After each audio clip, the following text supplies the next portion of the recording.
How does the speed of film in film photography affect the resolution of the photographs? Resolution is the measurement of the smallest detail that can be distinguished. The resolution of an image exposed onto film is based on the size of the film's grain. As you increase the speed of the film, the light-sensitive grains in the film also increase in size.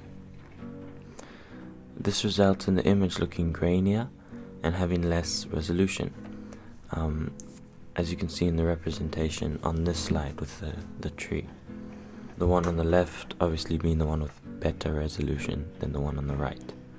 The value given to a speed of film is referred to as its ISO number, named after the founders, the International Standards Organization, which is what ISO stands for. The ISO number is used to rate the sensitivity of the film to light. The lower the film speed, the less sensitive the film is towards light.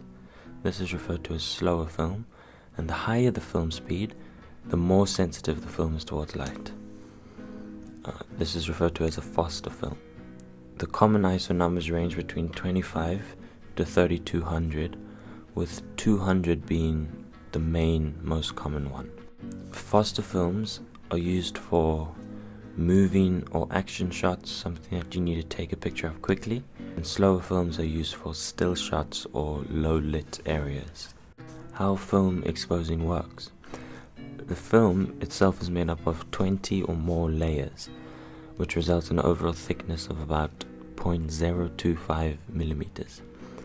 The binder, which is gelatin, holds the film together and makes up the majority of the film. There are also other layers consisting of different light filters, and there are 3 separate layers for each of the primary colors, red, blue and green. The layers that produce the images are made by silver halide crystals, which is, when you refer to grain, that's what you're referring to, is the silver halide crystals. They are made up of a combination of silver nitrate and halide salts. These crystals or grain are then made more sensitive to light by adding organic molecules known as spectral sensors. These spectral sensors transfer energy from the photons, which you get from light, to the silver halide crystal, which is the grain, which holds the light and to show you the picture. The light that transfers between the photons and the silver halide crystals are known as photoelectrons. Photoelectrons are electrons that are ejected from an atom due to the collision of a photon. So a photon, like a big ball of energy and light, hits the molecule, and this one electron ejects out of the atom. So when you take a picture, the camera records the light reflected in all the object within the camera's field of view. As the shutter of the camera opens, the light is let through the lens, which is focused onto the film. Then the photons of light are absorbed by these spectral sensors, which raise the energy of electrons from the valence band, which is the highest band in a molecule, into the conduction band, which is a band of orbitals high in energy, which are usually empty.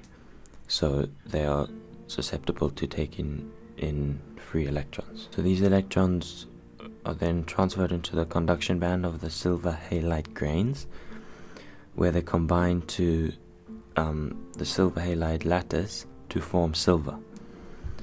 This entire process creates a latent image, which is just an image that is there but you can't see it because it hasn't been processed yet.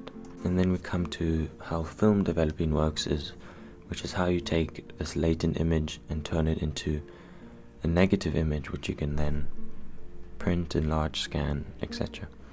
So once the film has been exposed, it is put into reducing chemicals known as the developer in complete darkness, because if any other light gets let in, it'll expose the film more and ruin the images. So this is usually done in a dark room or a dark tank, somewhere where the film can be but no light will be. This process turns the exposed halide crystals I talked about earlier into pure silver. So it takes the latent image and puts it into a proper full image. This process also produces oxidized developer. So the developer you use to develop the film gets a little bit oxidized. This reacts with the chemicals known as couplers in each color layer, blue, green, and red. The couplers are then formed into a color. So this is how you get color image, and the intensity of the color depends on how much light, how many photons they've taken in, how much light they've been exposed to. During this development process, each of the color layers produces a different colored dye.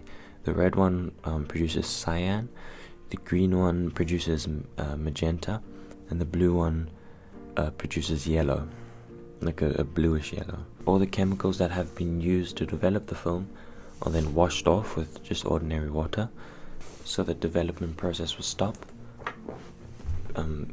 Because when developing film, it needs to be done for a certain amount of time, and if you don't do it long enough, then the film will be underexposed. If you do it too long, the film will be overexposed. So once you've finished however many, say 20 minutes of developing, however many you need, which you will calculate, you then rinse it off with just ordinary water to stop that process. A fixing solution is then used to remove the unexposed silver halide. So when creating pure silver, you get the image, but it's clouded with all the other unexposed silver halides. So then you use the fixer to wash those away, so you're left with just the image that you want. After a final rinse, the film is able to come out of the complete darkness because it's now developed, and then it's hung up to just completely hang dry. And then after this entire process and the drying, it produces a strip of negative images, which can then be scanned and printed or just kept on the computer or whatever. So I'm just going to demonstrate a simple development process. Now, I have a development tank, which is what the film will go into. This is a light, tight tank, so you can close it and it'll be completely sealed off from light, but you'll still be able to pour in and out liquids, which will be the developing thing. Now, this, when loading the film into this, you need to do it in a light, tight room or bag. I have a big bag that I stick my arms into, and it's completely light, tight. I couldn't seem to find it when I was making this video, but just pretend I'm doing this all in a light, tight bag. So this is unexposed, it's just an empty piece of film. So again, just pretend I'm doing this in light, tight. So I'm in complete darkness. You take the film and you take this opener, just like a can opener, and break open the one side, and you get your piece of film out. Now, if there were any pictures on this, it'll be completely ruined because it's in light, but again, we're just pretending this is in complete darkness. You then take all the film out off the reel that it's stuck on. You don't need that. So then you have your film. I'm just going to cut a bit off. Now, you're going to load it onto these. I'm only going to need one for now, so let's just use one. And the film is going to wrap around in this, and there's little grooves on this where you put the film, so you put the film in, and then you just twist back and forth, and that loads the film onto the thing.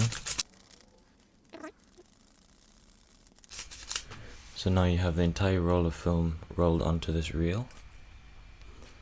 You then put it inside your tank, and with a clip on, you put the clip on here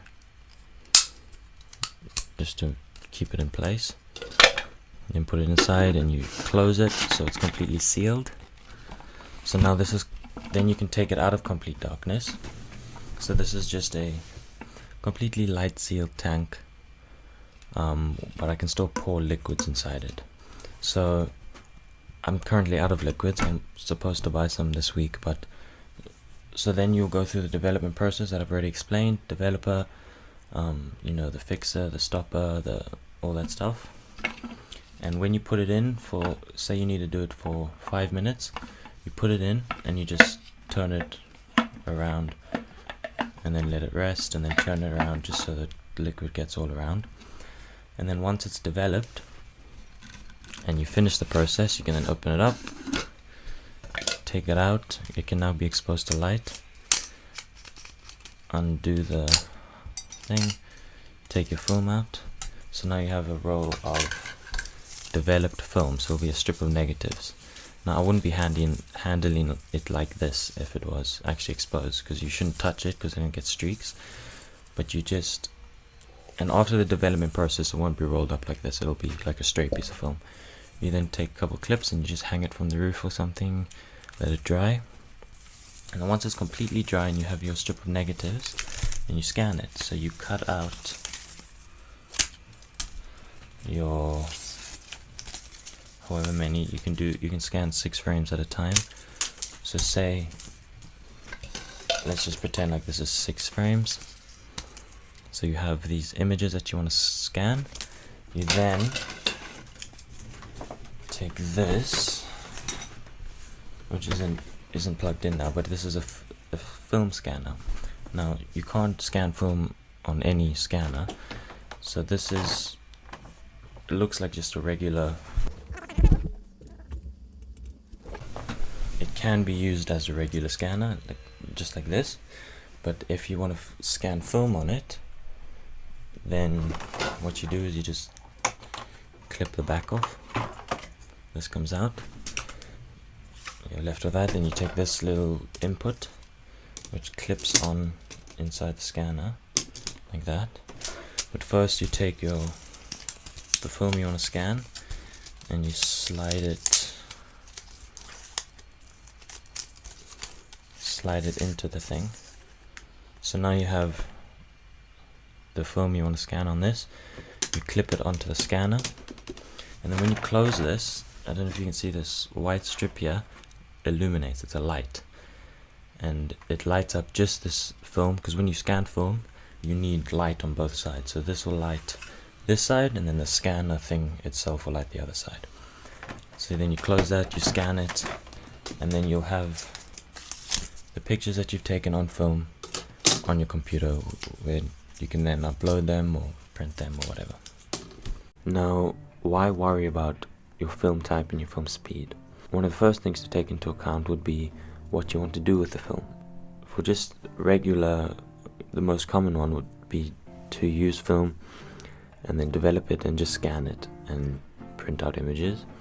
But you can also enlarge them with a big fancy machine that cuts out the scanning process. It just enlarges it into a bigger image.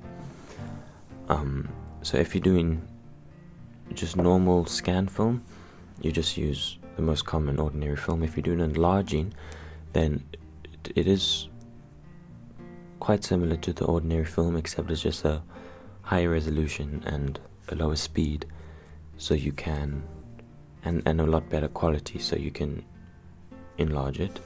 And then if you're doing slides, that's a completely different film.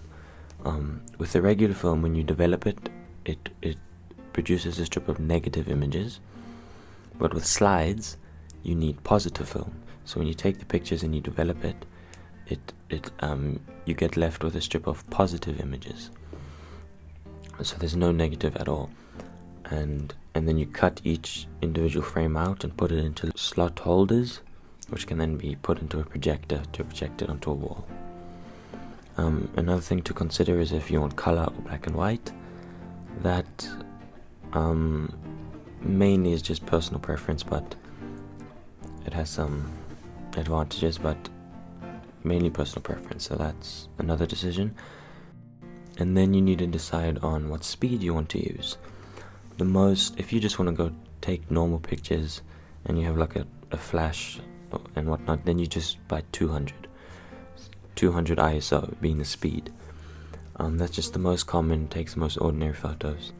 But for people experienced in film photography who want to play around with the speeds, then things they will consider as lighting. If you're going to be taking pictures of a very bright place, then you will want Foster film, because Foster film exposes for less, so it doesn't take in as much light. So if you're in a really bright area, you don't want to take in too much light because that'll overexpose the image.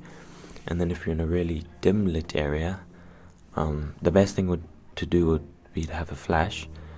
But if you don't want to use a flash, you don't have one, then you'll just get a slower film, which takes longer to expose, and the shutter will be open for a longer time, and that'll let in more light, which will expose your film more. So if it's a low lit area, it'll make it look a lot brighter than it is. Another thing to consider is movements.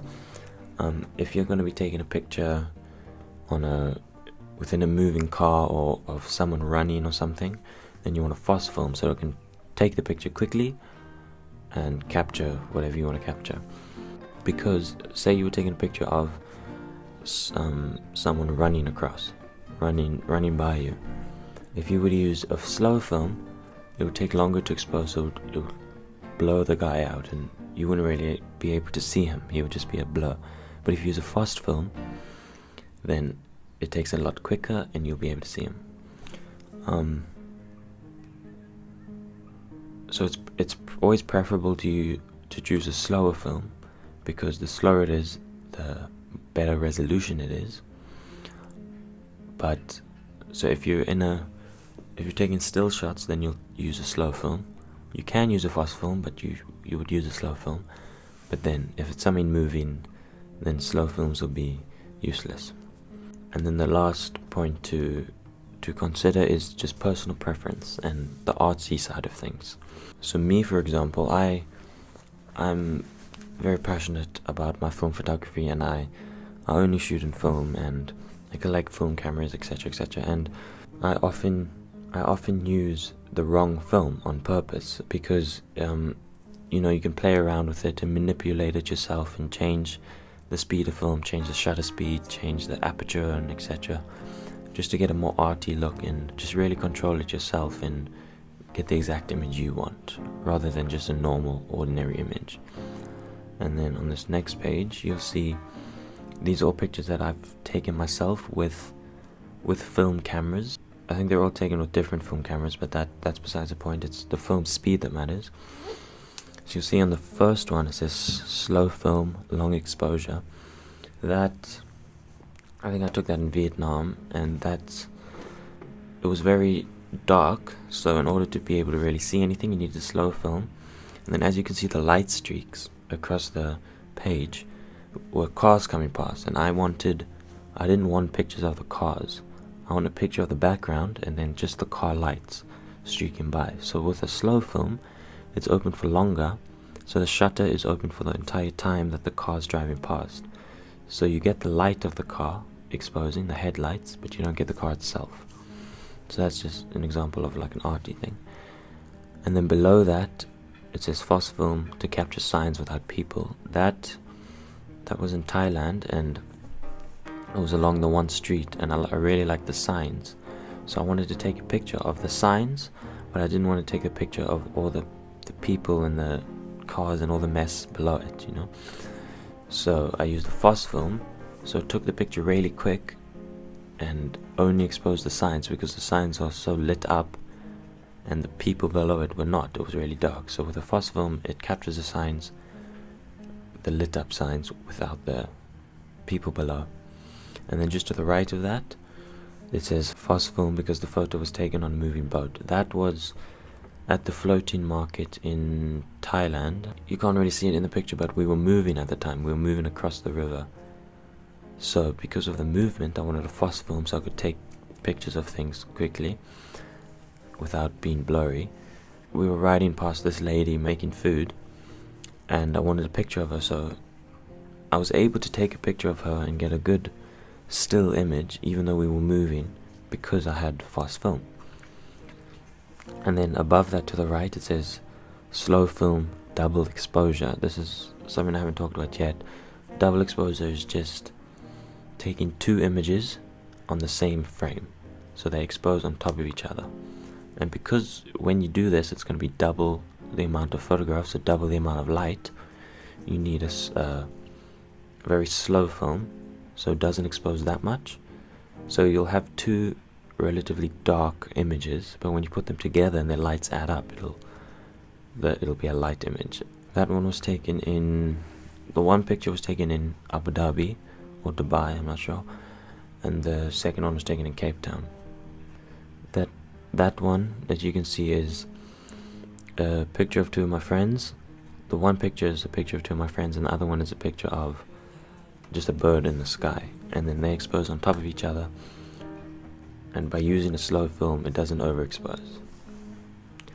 And then lastly, just the left of that top middle, so this one was taken in East London, and it says fast film for silhouette effect. So this was just, I took this just on like an ordinary lit up day, normal like lighting that you would expect in a day, and I really liked this tree.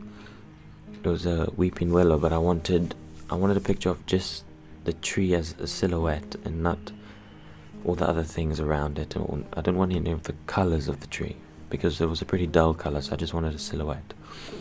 So I used a really fast film, and because there was like a sunset happening behind it, the background exposed rather quickly, but all the other things didn't really expose, because using a fast film it exposes so fast, so that gave me where it only really exposed the background, the sunset, because it was so bright, and that gave me the silhouette effect.